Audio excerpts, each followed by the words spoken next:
How many times have you been told to keep going, never stop, until you get it one day? It will automatically work out someday. Well, this particular statement is not a coincidence. It all comes together with the law of averages. You have to remember this, that people don't build wealth, people don't get better grades, they don't live a dream life or an extraordinary life just out of the blue. It takes a certain level of repetition, of doing things over and over again for things to happen. You've heard about this of do something 100 times before you actually give up on it. Chances of you actually sticking on it and it becoming successful is high than giving up in the very beginning. One very prominent scholar, Jim Rohn, says in one of his speeches, what can you do today that can actually make a difference? Because if you think about it, there is no such thing as free lunch. There is a price you're paying for that free lunch. Needless to say, everything that you do now, being lazy, staying in the wrong environment, drinking too much, partying a lot, not sleeping enough, not taking care of your body, eating junk food, may seem like there is no repercussion to it because the consequence of it is not immediate. It takes a little bit of time. However, there is a price to pay for everything that you decide to do and for everything you decide not to do.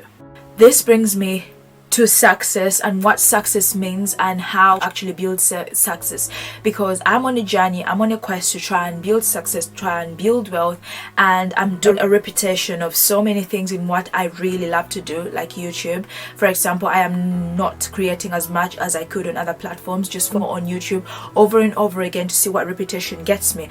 But the question is, what actually equates to success and what does it mean to everybody?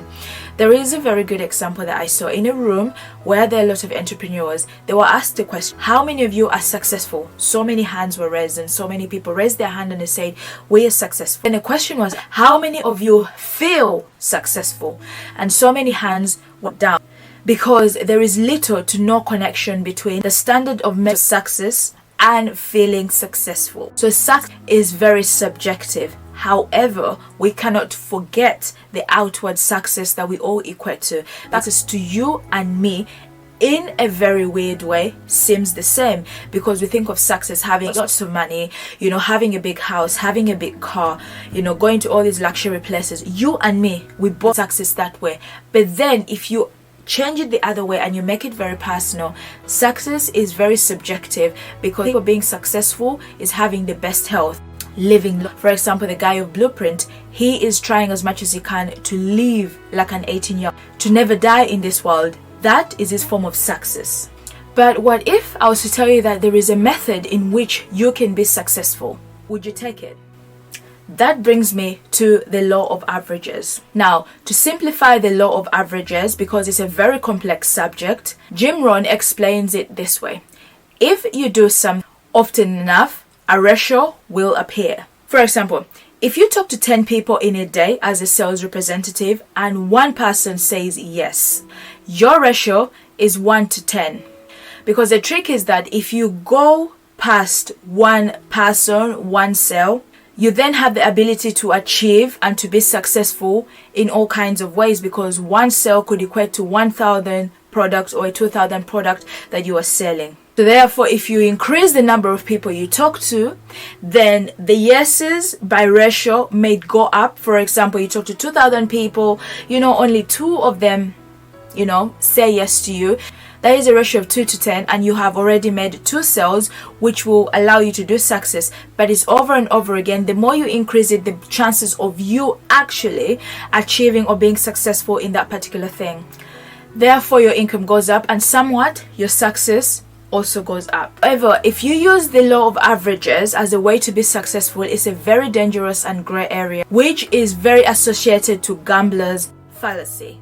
Because the law of averages in itself, it invokes the idea that something is due to happen, which brings about this gambler's idea that the more times I gamble, the chances of me acquiring that particular thing will come about, and therefore creates this addiction, this gambler's addiction to hopeful success. For example, it's like getting people who have the belief that the lottery numbers that haven't yet appeared recently are due to appear. The trick is to carry on playing the lottery, to carry on gambling as much as you can, and chances or luck will come by you, and you'll be able to win that success or be successful. Which can also be the law of numbers, which we are completely not talking about in this video because it's very complex for even my brain to understand. However, the law of averages can be very, successful when it is applied properly. But you cannot apply the law of repetition and the law of luck to give you success.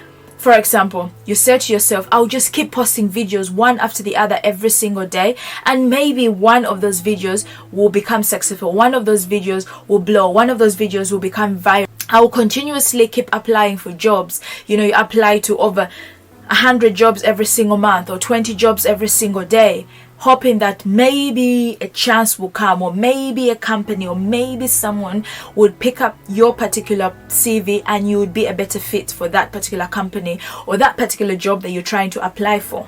But you have to remember, in the road to success, you cannot sacrifice quality over quantity. Going back to the example that we talked about sales representatives, you cannot just call random 10 people, random 100 people, and hope that one of those people would say yes. The problem with that is that you could be putting so much hard work and so much reputation in an area that will not give you success, will not give you the return that you need. However, calling 10 people or 100 people within a particular target market, the chances of yes, or the chances of the ratio appearing again, is quite high. The same applies to when you apply for jobs. If you apply for every single job, you don't send a cover letter to the job. You start with, hey boss, to hey whoever it may concern, wrong spellings and all that, and you apply to over 100 jobs or 200 jobs. Even a company that is desperate enough to have someone will not take you because the quality is not there, but the quantity in which you are applying for these jobs is quite high. So the law of averages is all about repetition over and over again, that the chances of you getting that thing, if you do it over and over again, you'll be able to be successful. However, the quality does matters on the things that you're trying to repeat over and over again. You can't repeat doing YouTube videos over and over again, cliche, ding, hopefully this doesn't come to bite me, all the time, without improving yourself, improving your scripting, improving your lighting, improving how you speak, improving your editing, improving your deliverance. There is something that you have to improve as you keep doing that repetition over and over again. That in itself breeds success, because in the journey of success, there is a lot of ups and downs. It's called a journey of success. It's not called a stop or a luck that comes in your life. It is a journey that sways you towards that particular thing that you're meant to be successful in. We all know, and you've heard me talking about this all the time, hard work in itself cannot give you success. There is hard work and there are other factors that lead you to hard work. Like the law of averages is one of the things that you can apply, and also not forgetting unfair advantages. Hard work is the engine that starts that momentum in which you're going to start your successful journey. In itself, on its own, isolated, it cannot give you the success that you require. That cannot give you the success that you want. That brings me to the unfair advantages. I have a whole video where I talk about unfair advantages. But in your road to success, you need to understand where your unfair advantages lie. There are people who are born with a silver spoon in their mouth. There are people by just their birth and by virtue, they have an advantage over you. Let's give a very good example, like basketballers. We all know that in order for you to be a basketballer, a certain kind of height, which means that you are at a lesser disadvantage because of your height to be a basketballer. But with that being said, you have seen so many basketballers that are not tall enough and are being very successful. So regardless of the unfair advantage that is there, that you have got, you can still get that, but it just means that the level at which you're going to work hard is going to be quite higher than the person that's got the unfair advantage, against you. Starting a business as well, you're going to understand that when you start a business, there's some people who have capital to start because they have that capital by virtue of birth. They already have that money. The parents are going to give them the starting capital. They are going to start that business. They're going to be ahead. They're maybe going to build, those kind of connections. That is an unfair advantage. However, there are people who have started businesses off without having that paycheck that has been handed over to their parents, not coming from a wealthy family, but ended up having successful, businesses. You have your own unfair advantage, something that you are very good at that somebody else is not good at, something that is your greatest strength that you're not very good at. If you combine that together with the law of averages and hard work, success is going to be something that is a yesterday story, and it's going to be something that is very, a past tense. Is going to be something that is a present tense for you. Success is not all about money, and as you're watching this, I just want you to understand that as time goes on, there is a little bit of understanding when it comes to money. So many people are understanding that to be successful is not having so much money. Success sometimes is seeing your children growing healthy, your children being happy, your children living in a thriving environment, your children smiling, your children getting the things that they want to do, you pouring into your children and sowing seeds of life, and those seeds of life are helping those children to become a better thing. Could be a form of success for some people. Some people it's moving away from that room or that house that they're living in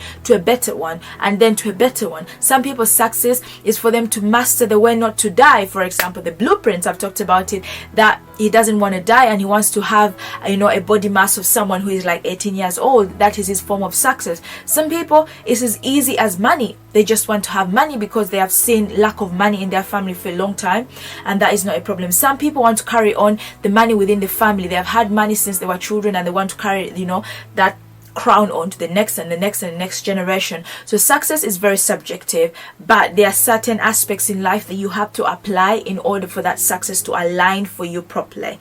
I dive deeply into this so much when I talk about how to be one of the 1% of people and why 99% of people fail. I'll link it down below and you can check out that particular video.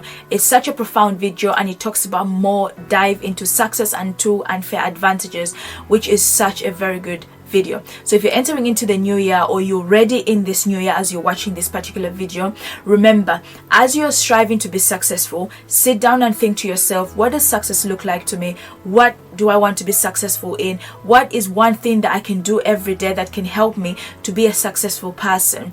What do I deem as success, and what does the society deem as success? And what do my friends and family say success should be in me, or what I should radiate as being a successful thing? Thank you so much for watching this video. I'll see you next time. Do not forget to like, comment and subscribe. Leave down in the comments below what success is to you and what it means to you, and where you have seen success, and have you applied any of these laws, the law of averages, unfair advantage, or even the law of numbers. If you're someone who understands the law of numbers, leave it down below, because I too want to understand it, because I'll be completely honest on this channel, I don't understand it yet. But until next time, I remain Lucy A. Bye.